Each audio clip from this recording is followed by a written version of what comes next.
En vir die wat 2 weke laas in die kerk was, julle verstaan dit, nee.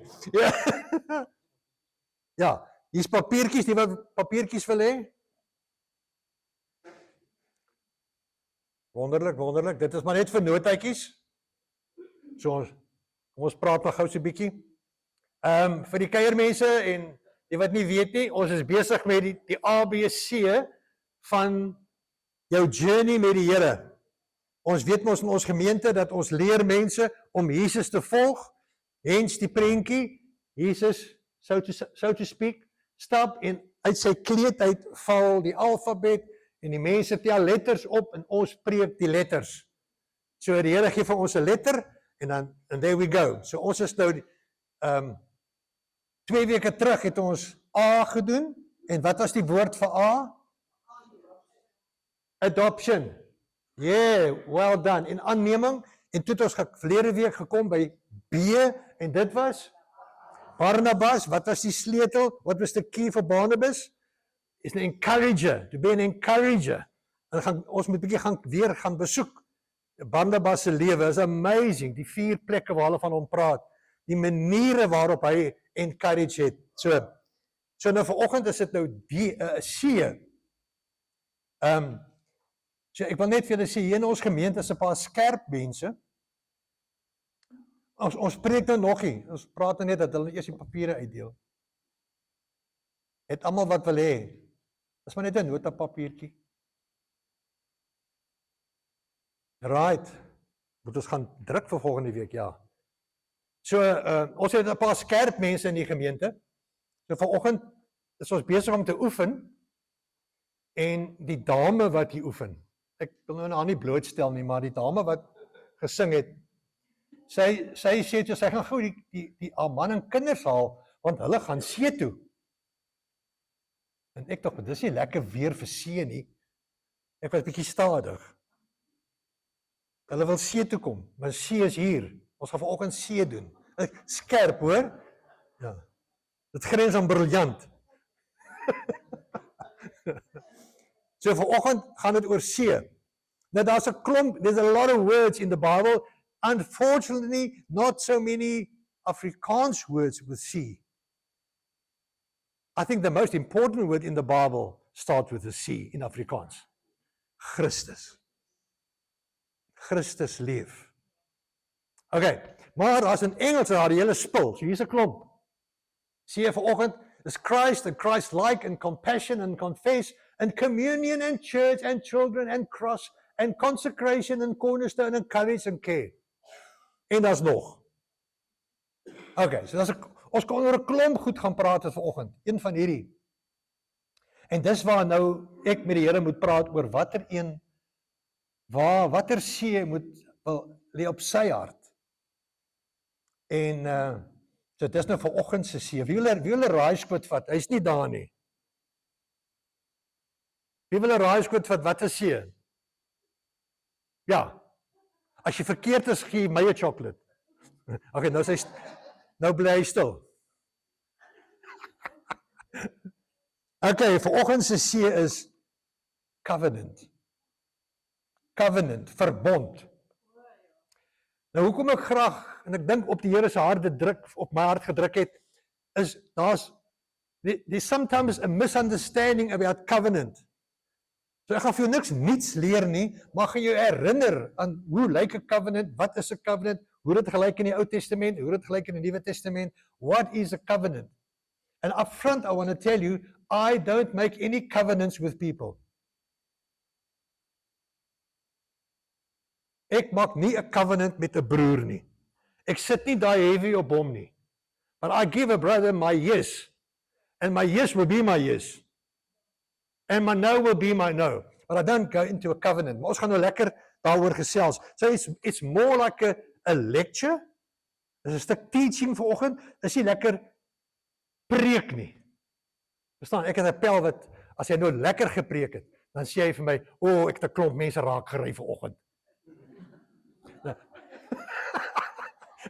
Het 'n klomp mense raak gery. Nou ek wil vir niemand raak gery vanoggend nie. I just want the Holy Spirit to make you understand and all of us understand there's something special about a covenant. But we have to distinguish between the old covenant and the new covenant. En net vir orde gaan ons die woord covenant gebruik ook in Afrikaans. Maar ek wil nie al verbond en covenant net om tyd te spaar. Okay. So ons gaan kyk nou hoe lyk dit in die Ou Testament? Hoe lyk dit in die Nuwe Testament? Wat het Jesus daaroor gesê? What did Jesus say about it? And what's the meaning for us of the covenant, of the old and the new covenant?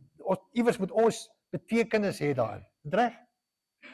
Okay, so let's just pray. Father, I'm not capable of explaining this. I've got limited understanding. I've got limited view. But help me, Lord, just to convey truth and a portion of your heart. En help vir ons, Here, om te verstaan wat U graag vanoggend vir ons wil sê. In Jesus naam. Amen. Okay, so most of us, can I just, before I say it, let's just test it. Who of you grew up in a Dutch Reformed church, a Methodist church, a congregational church, a gereformeerde kerk of a hervormde kerk? My statement here, most of us grew up in that environment. Okay? En dis, dink ek, hoekom het belangrik is, this is, I think, why, and Anglican. All right, so that's why it's very important to understand the difference between an old covenant and a new covenant. Because we sometimes speak the wrong words, or we mean the wrong one. So I just want to try and clarify that. Net bietjie uitsorteer. Johanna, jy verstaan Afrikaans en Engels. Okay. So, in hierdie kerk wat jy was, in this church that you were, I don't think they do it lately. I haven't been there for a while.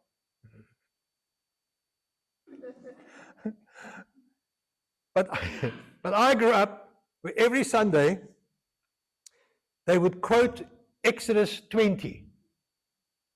Jy mag nie doodslaan nie, jy mag nie egbreek nie, jy mag nie steel nie, jy mag nie valse getuienis nie, jy mag nie, onthou julle? Thou shalt not lie and steal and remember the Sabbath and no other gods and no idols and don't steal and no adultery. Hulle het dit vir ons geleer. Now it's not bad. It's not bad, but it creates a wrong perception. Dit skep 'n verkeerde indruk dat ons leef nog daar.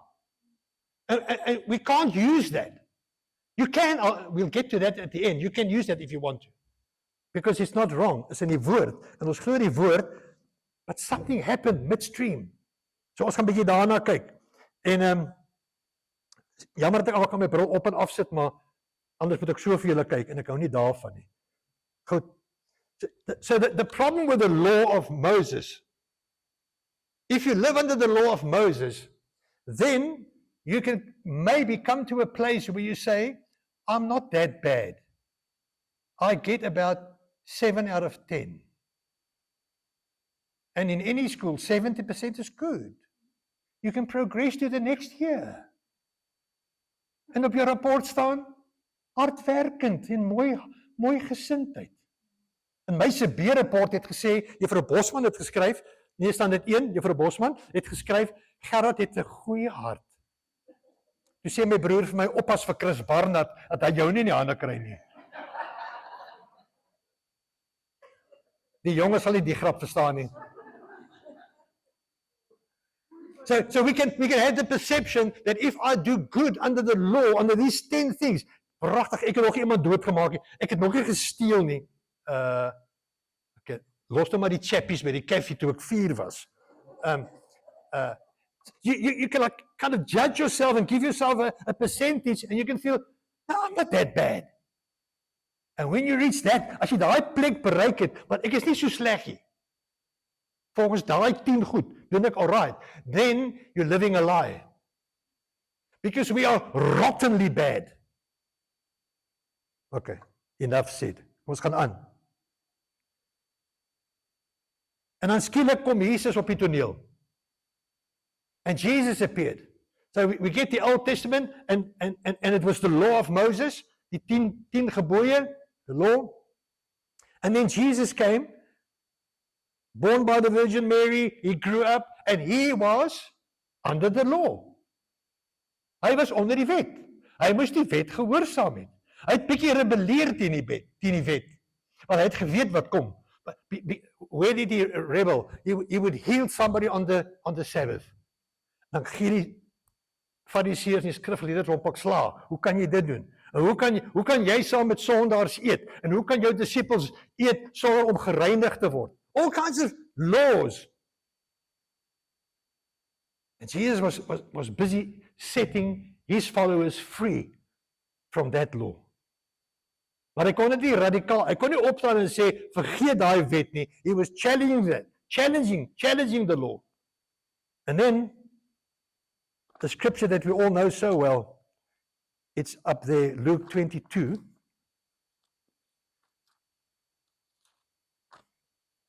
Ons lees baie keer hierdie gedeelte tydens die nagmaal. In the same way, after supper, he took the cup. Jesus took the cup and he said, this is the cup of the new covenant. Oh, there's a new covenant. In my blood, which is poured out for you. So by die nagmaal, net voor hy gaan sterf, there's a new covenant. It's based in my blood and not in the blood of a goat or a lamb or something else. There's a new covenant. And he introduced to us a new covenant. Nou, almal van ons sukkel om van ou goed ontslae te raak. Gaan kyk maar net in jou garage, né Frans, onthou jy? Ons gooi nie sommer weg nie, né Jean-André? Ek is so bly sy's hier, net ek agter 'n ruggeskinder vanoggend nie. Ons sukkel om weg te gooi. Ons het daai ou met die potjies, skroewe en boute aan jou garage. Jy gaan hom nog eendag gebruik. We don't want to get rid of the old. And here comes Jesus, there's a new covenant in my blood. I don't want you to discard the old, but I want you to understand the new. Because there's power and freedom in the new.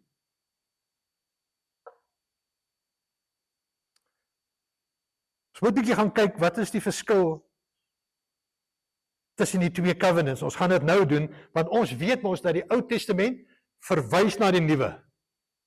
Types and shadows, né? Ons weet mos hy verwys. Daar's goed in die Ou Testament wat gesê word, dan kan ons dit net so vat na die Nuwe Testament toe en dit toepas net in 'n ander lig.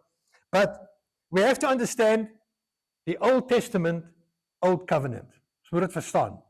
So kom ons gaan so 'n klein bietjie dit besoek in ons situasie. Daar was altyd bloed ter sprake. When there was a covenant, always blood. Okay? And there are always, this is belangrik wat ek nou gaan sê, want aan die einde gaan ek terugkom hierna toe. There's always two parties involved in a covenant. You can't make a covenant with yourself. Always two parties. So, dis God in Israel in die Ou Testament, God in Israel, of God in Abraham, of God in iemand. And there's always blood. En party van hierdie goed wat hulle gedoen het, was bietjie gory. Regtig? When they made a covenant, some of it was gory because there's blood involved. Party mense, in Hebreëus is dit karet, jy weet seker maar, ja, karat paret, beteken we cut a covenant. Nou, party mense het so ver gegaan, dat as hulle met mekaar 'n covenant wil maak, dan sny hulle, elkeen sny homself, and then they put the blood together. Dis nog 'n rede hoekom ek nie covenants maak met mense nie. Ek gaan nie my pols sny vir jou nie. My ja is my ja, my nee is my nee. Gerard, ja, vergeet dit. As ek vir jou gesê het ja, dan is dit ja.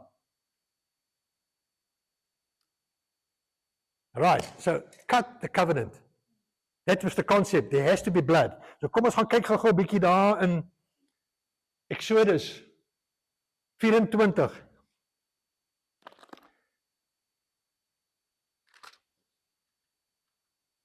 Exodus 24, vers 4 tot 8. Kom ons lees gou daai stuk.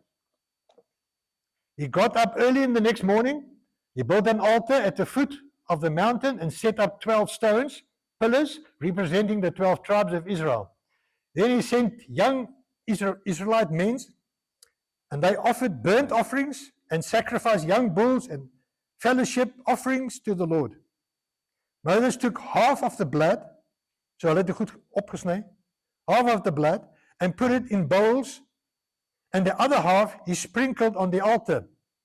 Then he took the book of the covenant and read it to the people. They responded, "We will do everything the Lord has said. We will obey." Moses then took the blood, sprinkled it on the people, and said, "This is the blood of the covenant that the Lord has made with you in accordance with all these words." Klink hy woorde amper bekend? This is the covenant in my blood. En Jesus sê, this is the new covenant in my blood. Okay?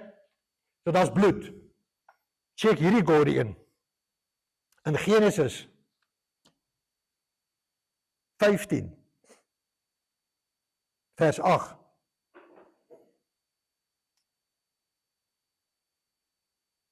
But Abraham said, "O sovereign Lord, how can I know that I will gain possession of it?"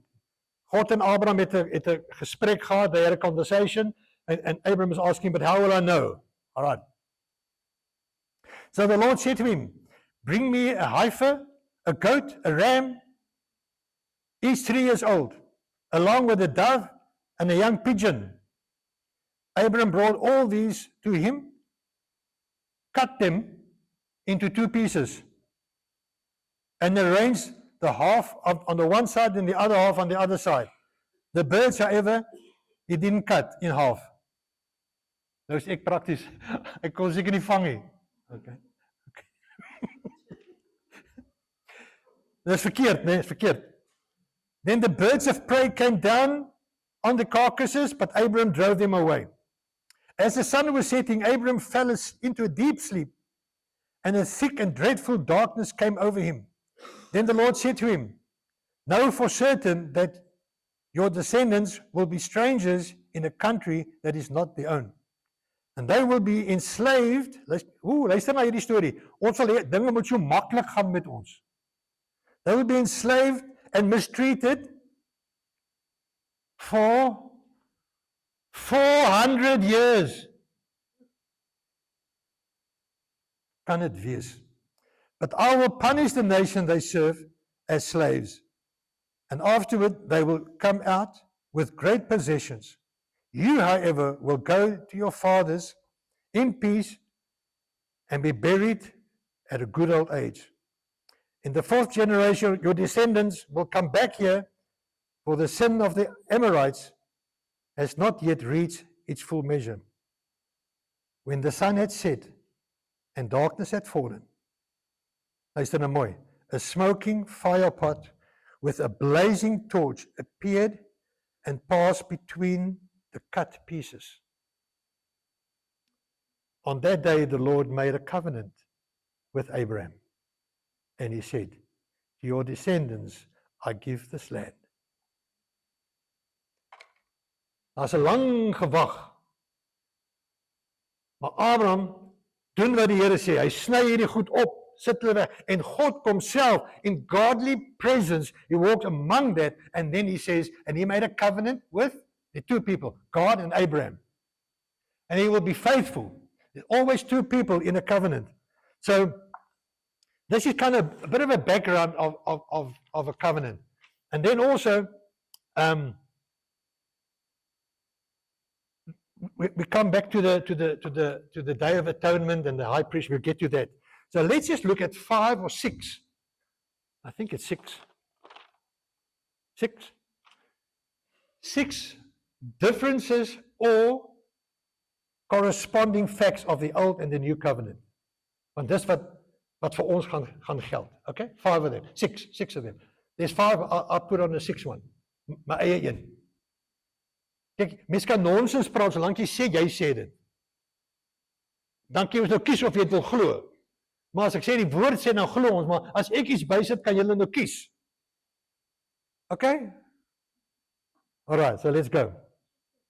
So the first one. The Old Covenant was written on tablets of stone. Onthou julle, God gee vir Moses die 10 gebooie is op 'n klip geskryf. So we're only going to read the New Testament references. So hoe lyk die nuwe covenant? So Jesus sê, this is the new covenant. Maar dit moet dieselfde lyk as die ou covenant. Dit moet iewers geskryf word. He must write the covenant. Hoe gaan ons nou weet wat hy sê as hy dit nie skryf nie? So if we read in Hebrews 8,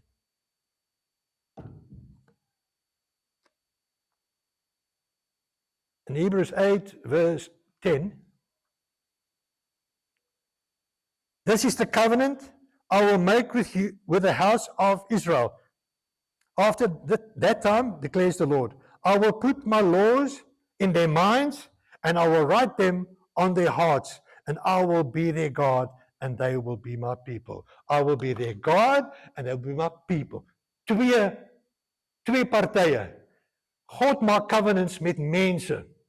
So now he's saying, in the old covenant, it was written on tablets of stone, en daai tablets of stone was saamgedra oral waar hulle was, want hulle moet dit gehoorsaam. And the people went overboard with laws. What started as 10 became over 600 laws. Jy mag nie op die Sabbat op 'n stoel gesit het, jy mag gesit het, maar jy mag nie die stoel geskuif het nie. If you move the chair and the chair made grooves in the soil, then you were in trouble, want dan jy geploeg. It became ridiculous. You see, the law makes us ridiculous. The law, no, ek kyk wat jy doen, jy kyk wat ek doen, and we're checking each other with the law. Because it's written on tablets of stone. En ek wil vir jou sê, jy kan vandag nog so lewe. So, I don't see any purpose for us to read the law of Moses on a Sunday. Because Jesus said, in my blood, ons glo dit is waar, alles is waar. But that is not our moral compass. Dis nie ons morele kompas, die wet van Moses nie. The law of God written on our hearts, dis ons morele kompas. Dis die waarheid. Maar wat het die Here op my hart geskryf? Ons gaan uitvind. 2 Korintiërs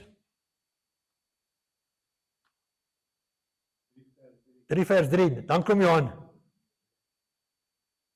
You show that you are a letter from Christ, the result of our ministry written, not with ink, but with the Spirit of the living God, not on tablets of stone, but on tablets of human hearts. Die Heilige Gees, daar staan dit, die Heilige Gees skryf op jou hart sy wet. Okay, so as jy 'n verhouding met die Here het, let me explain it. Want jy kan dalk voel, die Here praat nie met jou nie, jy hoor nie die Heilige Gees se stem nie. But if you love the Lord and if you follow Him and if you spend time with Him and if you romance Him, then He will share with you His heart. En dan gaan hy vir jou sê, Gerard, ek wil hê jy moet 'n bietjie aandag gee om bereid te wees om minder van jouself te dink, to die to self. Stop caring what other people think of you. Start living for me fully. And He writes that on my heart. And then I do that. Ek gaan deur die pyn om te probeer nederig wees, om my bes te doen, sodat ek nie 'n beeld skep wat ek nie is nie. Nie 'n beeld skep wat God nie wil hê ek moet wees nie. Where does that come from? The writing on my heart. En as jy 'n verhouding met die Here het, dan praat hy met jou en hy sal goed op jou hart skryf, wat hy nie op my hart skryf nie. Hy sal goed op ander ouens se harte skryf, wat hy nie op myne skryf nie. Because following Jesus means that we all follow Him at a different pace, different avenues in our lives. Hy skryf dit op ons hart. And then we have to obey. So, somebody clever once said, the law written on stone is external. Daar is die klippe, ek kan gaan kyk. Okay, ek gaan nie vandag steel nie, ek gaan ook nie vandag doodmaak nie. It's external. But the new covenant, the law is written internally. En hoe nader ons aan die Here kom, vat ons nie nuwe wette op nie, ons raak skoon. We become righteous in Him. Not because of new laws, but because of this relationship of the indwelling Holy Spirit and that He's writing on my heart. Hy skryf die hele tyd. En weet wat, hy vee nooit uit nie. As hy 10 jaar terug gesê het vergewe, gaan hy nie dit herhaal nie. Alright. The second, wat is ooreenkoms? Corresponding point of the old and the new. In the old covenant, there was constant offerings. Exodus 29 gaan julle gaan lees. Die hele Levitikus gaan maar oor die wette gehoorsaam en offerings. En dan daar was burnt offerings and grain offerings and peace offerings and sin offerings and guilt offerings. Jong, hulle het vir alles geoffer. But there still needs to be, if there was in the old covenant, if there was a sacrifice, there still needs a new sacrifice in the new covenant. En dan moet bloed wees. And now we read in John 1 verse 9, that is John the Baptist saying, there comes the Lamb of God who will take away the sins of the world. Wow, reg in die begin. Jesus is nog nie eers gedoop nie. Right in the beginning of His ministry, as Jesus walks toward John to be baptized, John recognizes, there's the Lamb of God who's going to take away the sins of the world. The sacrifice. Maar in Hebreërs 10,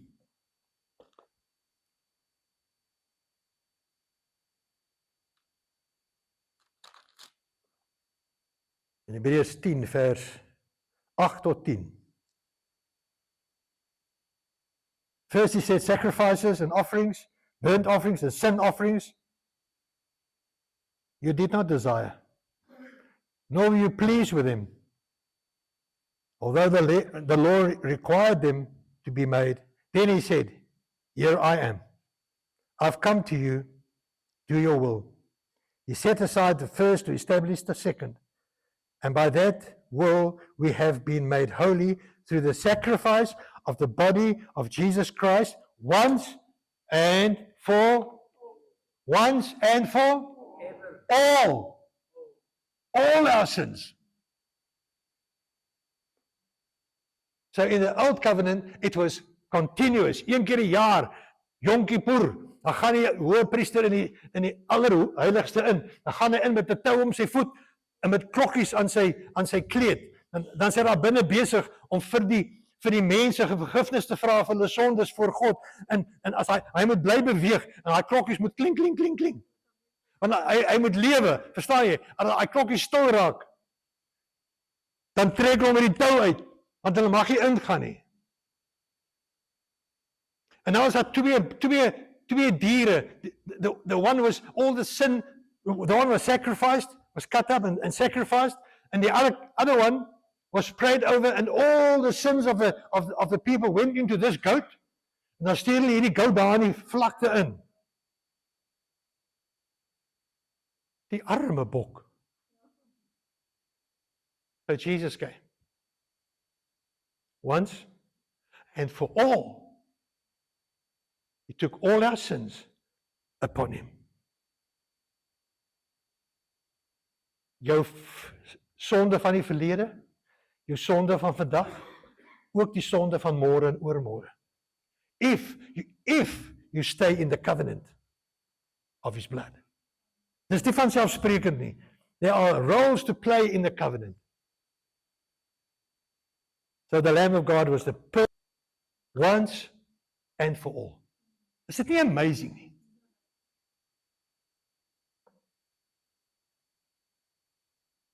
Deel van dit, die derde een,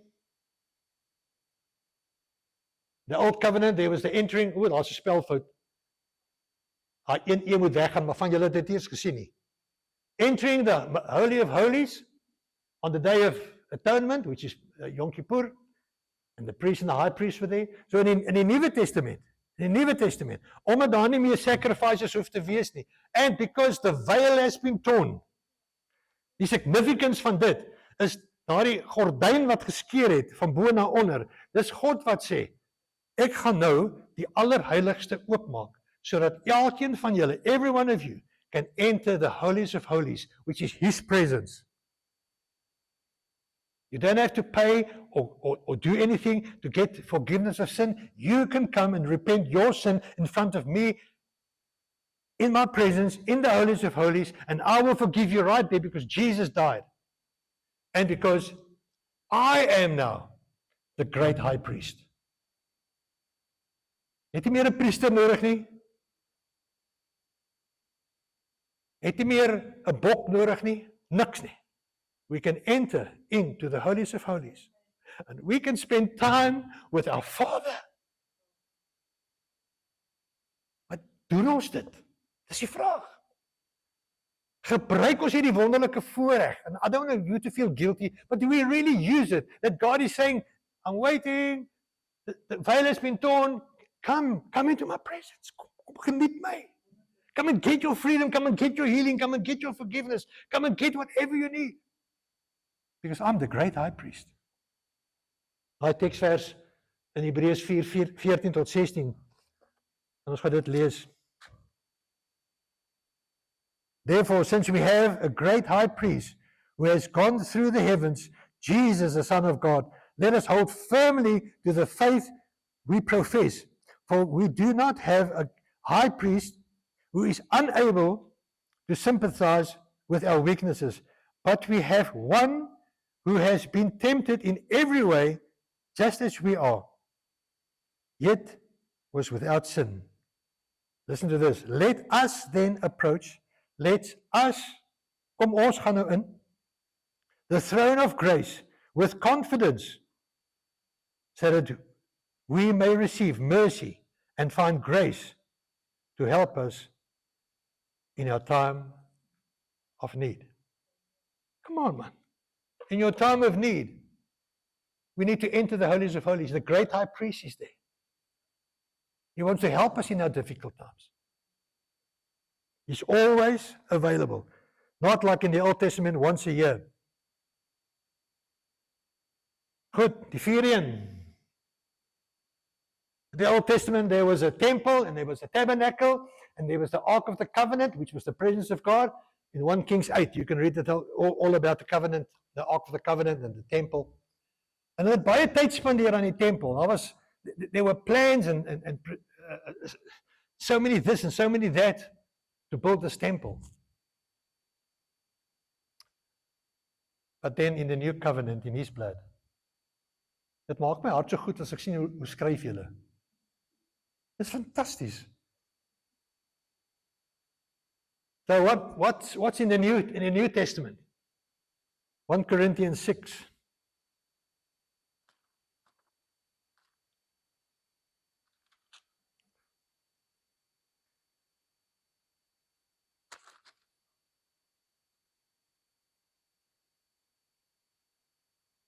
Verse 19 and 20. Do you not know? Net voor dit staan daar, flee from all immorality.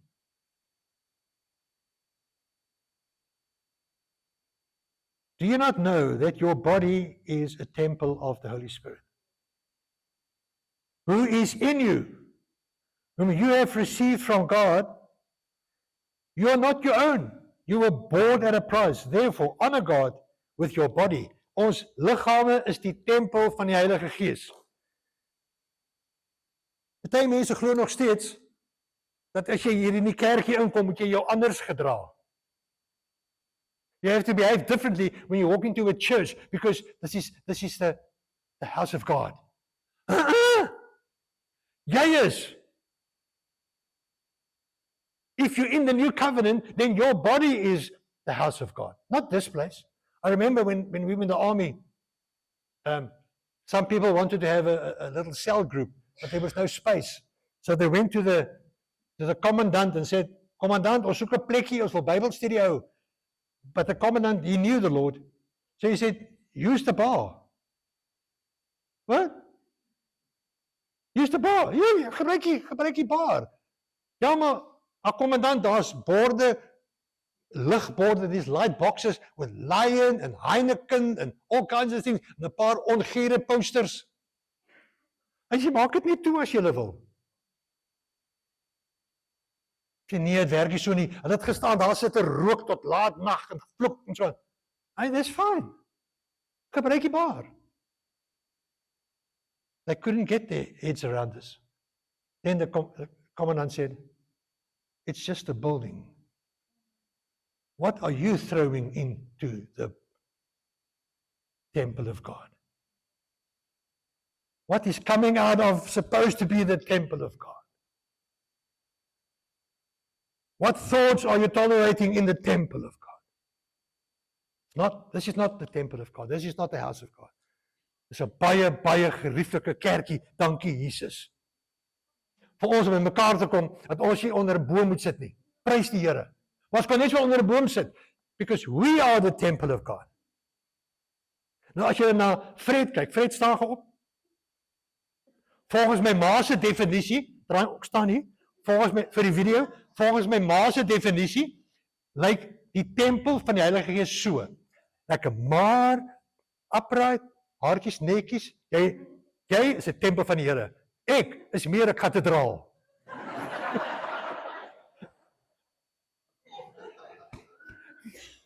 Ek is 'n kathedraal vir die Here.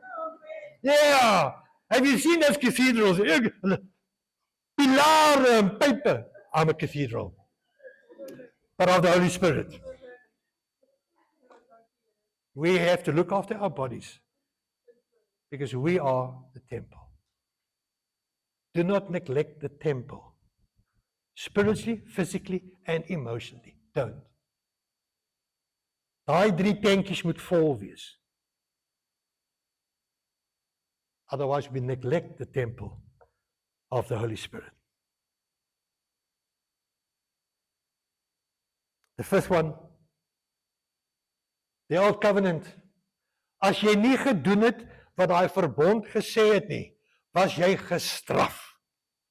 You were cursed.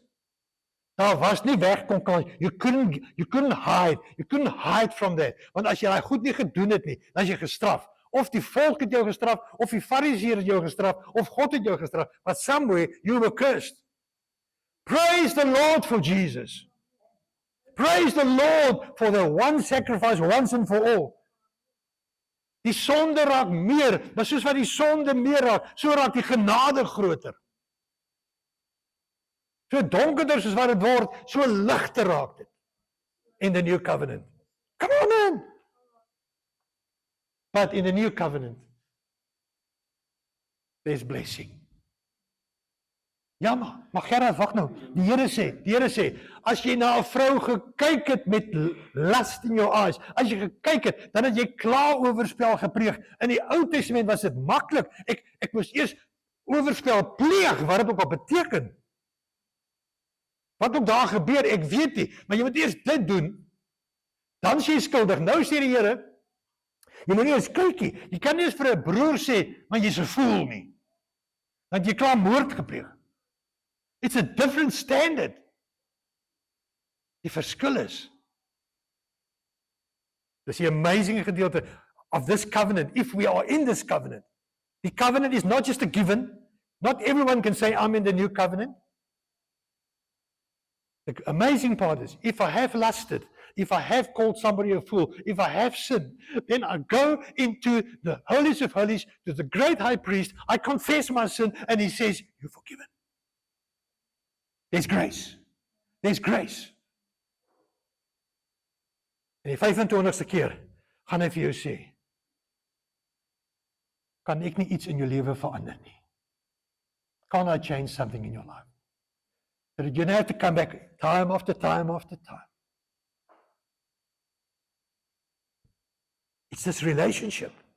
Dis hierdie verhouding met die Here wat lewendig is, but it's founded in grace and in grace alone. Say grace.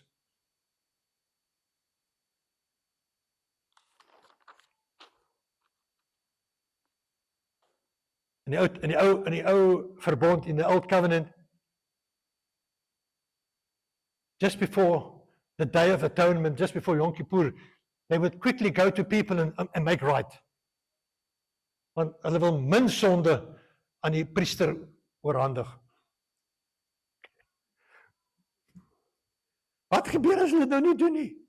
Wat gebeur die volgende dag? Dan moet hulle die hele jaar loop met goed. We can go to the holies of holies, to the great high priest, daily, every minute. Why? He's living in us. If we have accepted the conditions of the new covenant of his blood. Only if we have accepted. Dis nie logies nie. Ek het eendag 'n predikant van hierdie kerkgenootskap gee nie, maar enige predikant ontmoet, sê ek vir hom, vertel my 'n bietjie van waar jy how you came to know Jesus. He said to me, no, I've never accepted Jesus. I'm a child of the covenant. A child of the covenant? Hoe werk dit?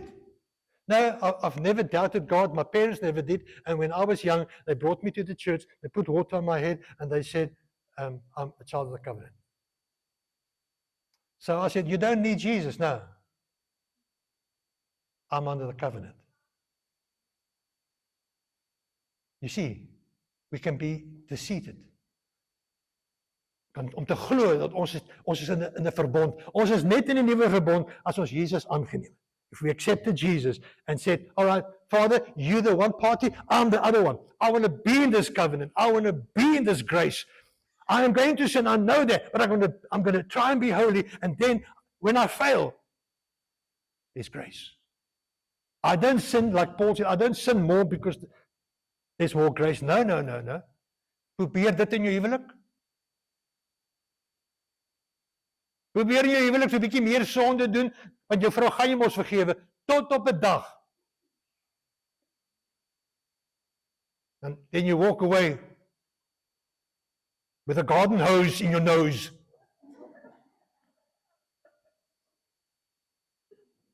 My point number 6. The old covenant. Thou shalt not. Thou shalt not. Thou shalt not. In the new covenant. Dis wat ek nou self insit, né? Daar's nie skrif hier voor nie. Julle kan sien, there's no scripture there. This is just how I see it. In the old covenant, thou shalt not lie, thou shalt not steal, thou shalt not commit adultery, thou shalt not. In the new covenant, thou don't want to. Ek wil nie. Ek wil nie my vrou seermaak nie. Ek wil nie ander mense seermaak nie. Ek wil nie my vader seermaak nie. Dis 'n totaal ander situasie. Want if it says, thou shalt not, jy mag nie, then we want to do it. Maar as die Here sy wet op jou hart geskryf het, en jy sy kind, en jy verstaan, daar's twee partye, there are two parties, and the one is God, the one is me. He's going to keep his covenant, I must keep my covenant to remain in this covenant. If I don't keep my part in this, I'm out of the covenant. En dan sal daar 'n geween en 'n geknars van tande wees.